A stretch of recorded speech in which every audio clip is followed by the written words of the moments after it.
Welcome back, guys. Today we are testing out an unreleased surf rod specifically designed for California anglers and casting your 110 jerk baits, 115, all the way up to your 2-ounce Carolina rigs. I'm really excited about this rod. It's not a sponsored video at all. They just sent it. Since it's unreleased, they wanted to get my opinion on it before they continue to finalize the product and release it. It is a 9/6 rod, but based on the fact that the butt is so short, it's probably going to cast more like a 10-foot rod or above. We're gonna basically test it out today, cast the Kalisa for maybe hour and a half, and then we'll switch over to the Carolina rig to see how it performs. And I also brought 2 other rods that are rated the same, that cast that 1/2 ounce to that 2 ounce, and then also brought another familiar rod that is made specifically for casting the 110 jerk baits. We're gonna cast this, test it out. I've had experience with those, so I'm gonna show you the differences between the rods at the end of the video. Before we fish, the conditions right now, we are looking at a close to 6-foot high tide. And again, it's gonna be outgoing the rest of the day. And then we are looking at a really, really low wave power of about 50, which means it's lake-like conditions. But fortunately, the wind is down today, so we will be able to cast those lighter 110 and 115 jerk baits. Now let's fish. Immediately, one thing that I will point out that I noticed that I really like about this rod is the fact that it has a built-in hook keeper. That is a small thing, but it's such a big deal in terms of convenience. I'll show you guys, but the other 3 rods, out of those 3, only one of them has a built-in hook keeper. First cast.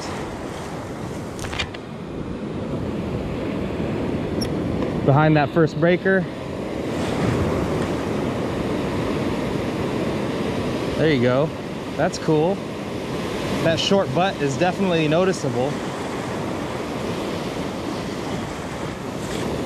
And this rod actually seems to be made, I could be wrong, but it seems to be made of graphite, which graphite is very sensitive. But the downfall is it could be brittle. So it's currently 7:30. I'm gonna keep casting this till about 9 o'clock. And then I'll switch to the Carolina rig just to see how the range is on this thing. So far, it's super comfortable. Again, I'm not being paid or anything.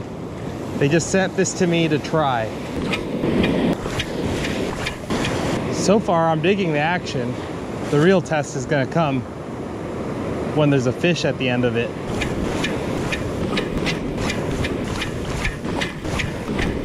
All right, through the 110 for quite a bit. I think it's so calm that it might pay to be able to get something that could probe these pockets a little deeper. So I'm gonna try the Battlestar 115 jerkbait, which, by the way, I didn't know this, but the owner of Battlestar made a code. If you guys are looking for one of these, they made a code for their website. If you type Hook to Cook as a coupon code, you save $2 off of each one. I don't make a dime off of it, but you guys get to reap the benefits. So if you guys want to buy some of these, use the code Hook to Cook at checkout and you save $2 per lure. Thanks, Vince. Ooh, that cast's nice. Oh, there's a fish. Oh, it came off.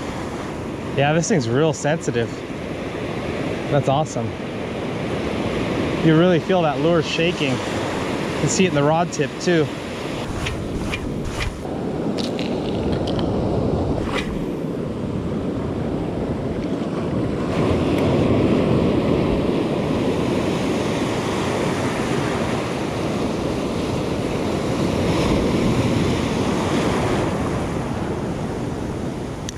There's a fish.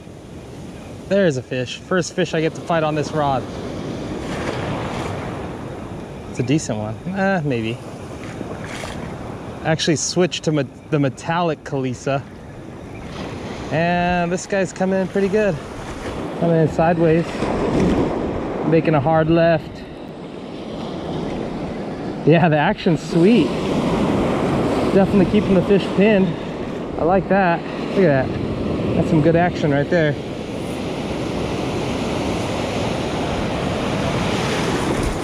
First fish on that new rod. Sweet. All right, if I get another one, definitely pay attention to how this rod loads up when it has a fish on. It really is bouncy, which I'm really pleasantly surprised. It's a two-piece 50-50 split.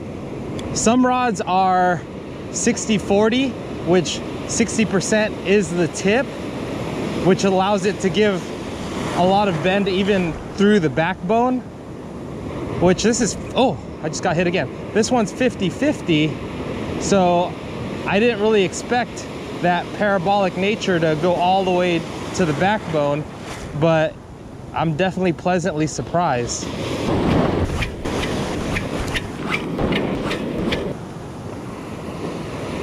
Oh, what the? No, my FG knot failed. Tied it this morning.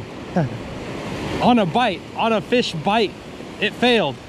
So I swapped over to the reel that was on my other rod, but now I don't have that metallic Kalisa anymore. So hopefully this other color still works.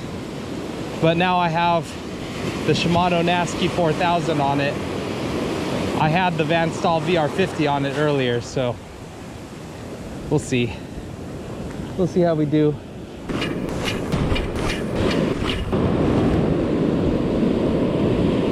Oh, come on.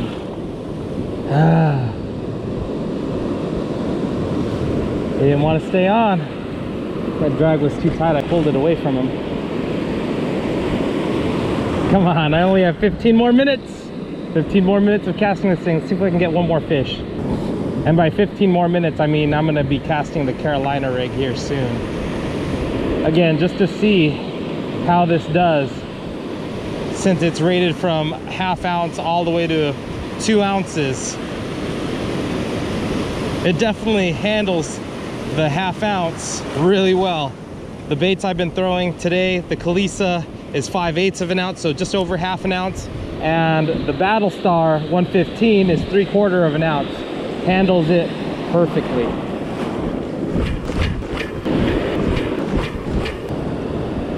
There's a fish.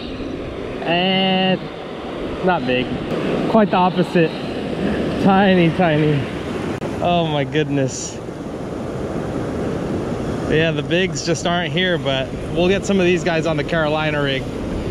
But the fact that they're still biting this thing has me excited. For the last hour and a half, I threw the Kalisa and the Battlestar, and the rod definitely performed pretty well.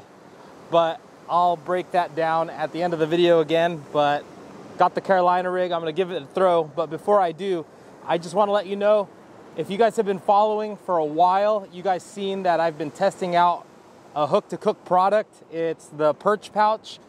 Basically, it allows you to keep your catch on your side off of your belt, which relieves the pressure if you're keeping it on your shoulders. And it allows you to bleed your fish out, and it's made of a material that won't spine you through the bag. And then also it won't drag on the ground, so that you have no problems with stepping on it or anything. And then also it keeps you in the position, so when you catch your fish and you're on a good school, you don't have to move up the beach to put them in your backpack. You just slide them into your perch pouch and you keep on fishing. That's basically the summary of it. But if you guys are excited for that product to be released in the spring of 2023, I did create an email list, and I'll leave a link below. But if you include your email, you'll be one of the first to know when that perch pouch is going to be available, and any updates that I think are important to let you guys know. Definitely not trying to spam you guys, but if you guys are interested in that perch pouch, definitely make sure you're on that email list. Again, the link is below. But back to this rod that was designed in Oregon for California. Let's throw the Carolina rig on it. I got a 1.5 ounce sliding egg sinker all the way down to a paddle tail grub. See if we can get a couple perch, cast this for about an hour and a half, and then at the end, I'll give you the results. I'll give you the details on this rod and compare it to the other rods that I brought today. Ooh, that's nice. First cast with the Carolina rig. I can dig it. That felt good. And again, I believe this is a graphite rod, but if I'm wrong, that's fine. It's still a really sensitive blank. You guys can see the action as I reel it in. I can feel it going over every single bit of structure that's here. The bottom is definitely not flat. Oh, I just got tapped. Shouldn't be long before I'm able to catch one on this, but it's probably not going to be a giant. There's a fish.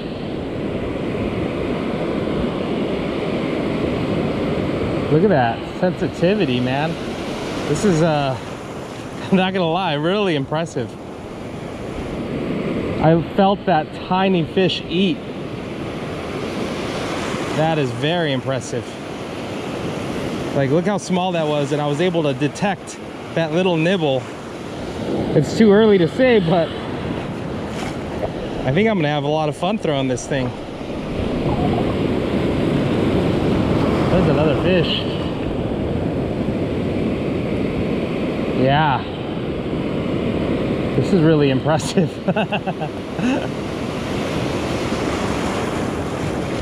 I'm really digging it. Oh, wow. That's a decent one. That's almost the best one of the day so far. Oh, came off. Yeah. Like, I barely had that thing skin hooked, and I was still able to bring them in because that tip is still really sensitive.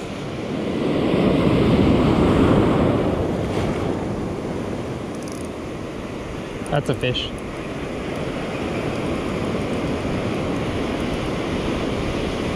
It's got some good head shakes.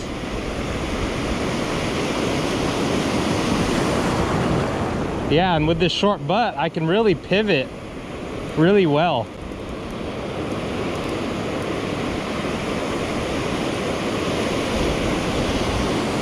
It's a nice fish.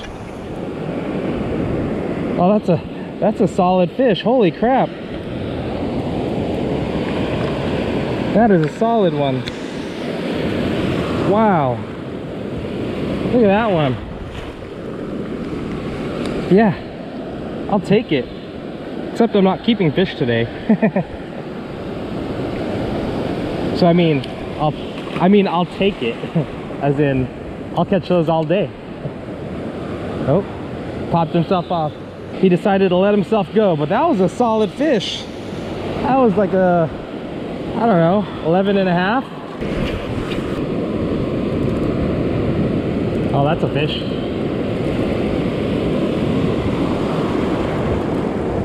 Decent fish. Got some nice head shakes. Yeah. This rod is absorbing head shakes really well. I'm really excited to lay into some big fish with this thing. But that's actually a decent perch right here.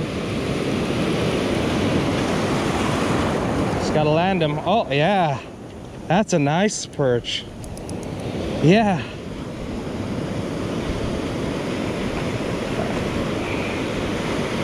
That's a solid one, guys.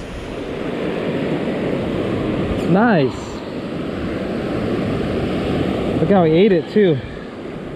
Right on the hard part of his mouth. So he was really not going anywhere, but this rod definitely kept that hook in its mouth, didn't let it shake free. That's sweet. Let's talk about this rod now. I just realized I didn't even mention the company's name, I don't think at all in the intro, but this rod is made by Santiam, and I'm actually really surprised that they are a US based company in Oregon. And as you saw, I definitely am impressed by this rod and how lightweight it is and the dimensions. Again, it's a 9/6 rod. It's more of a moderate taper, so the backbone goes way down the rod, which allows you to keep those fish pinned. It really has a nice shock absorbing quality, but at the same time, I'm very surprised with how sensitive it was, especially with that Carolina rig and being able to detect those subtle bites of even the smaller sized fish. And when I did have a good fish on, I was able to keep it pinned, and even when it was shaking its head, that rod was able to load up and absorb a lot of those head shakes. And that shorter butt section, which in a minute I'm going to compare it to the other rods that I brought here. I brought a tape measure so we can measure how long this butt section is, but it was really nice to be able to make a cast, and since it doesn't really have a long butt section, I wasn't like swinging around awkwardly to get it back in position to pretty much holster on my hip here. But this rod, I was really comfortable with just putting it almost just below my chest and reeling like this, and it was comfortable to do the whole time. And since it was so lightweight, I really feel like I can cast this thing for 5-6 hours versus just the 3 hours that I fished today. In terms of throwing the 110, the Kalisa, and the 115 Battlestar, as you saw, this rod is what is called parabolic, which means it really can load up. That bend happens almost all the way down the rod, and that allows you to transfer power from your cast all the way to your bait. And the better a rod does in terms of that bend and that ability to transfer power, the farther the cast you're gonna get. And then also, what's really nice is that it does have these super big line guides, and that allows your knots that join your braided line to your fluorocarbon or your monofilament to slide right through those guides really easily. The line guides are actually pushed out farther than most rods. This is the first guide of a Phoenix Trifecta Light. It's pushed out pretty far, but as we get to the third guide or so, it's really close to that blank, as you guys can see. And if we look at the third guide on this one, 1, 2, 3, look at that comparison on, this is the third guide. See how far? It's almost a whole 1.5 inches away from your blank versus this one is right on that blank. So essentially when you're casting, your line goes through that, but it's continuing to move.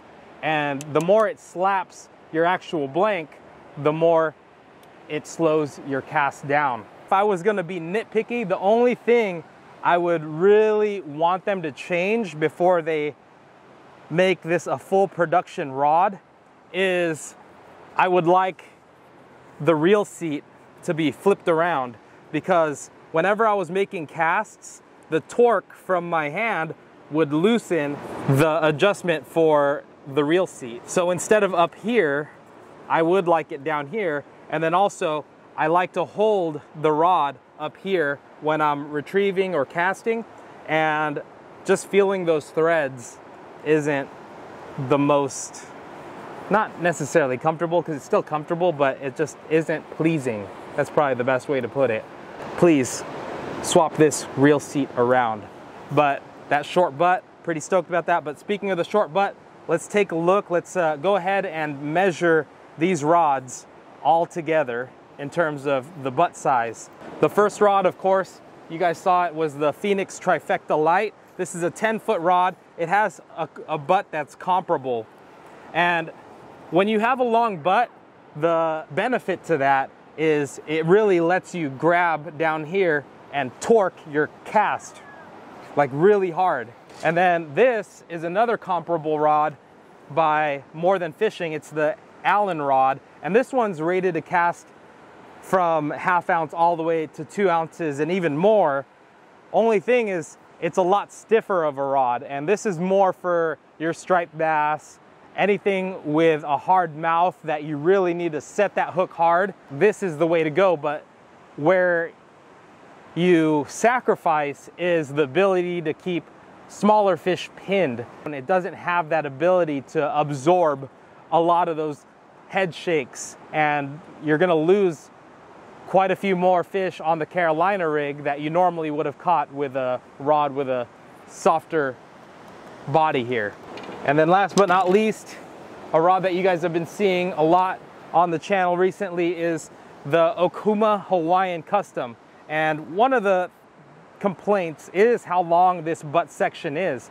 You really have to hold it out and wind it this way, but for people with shorter arms, it's not as comfortable because you're really holding this thing out there away from your body if you want to be comfortable for a while. And this rod feels quite a bit heavier than the Santiam, but it's still overall a great rod for what we're doing. And this rod actually happens to be 10'7". So the other rods, the other two rods, the Allen rod and the Phoenix, are 10-foot rods, and then this one's 10'7".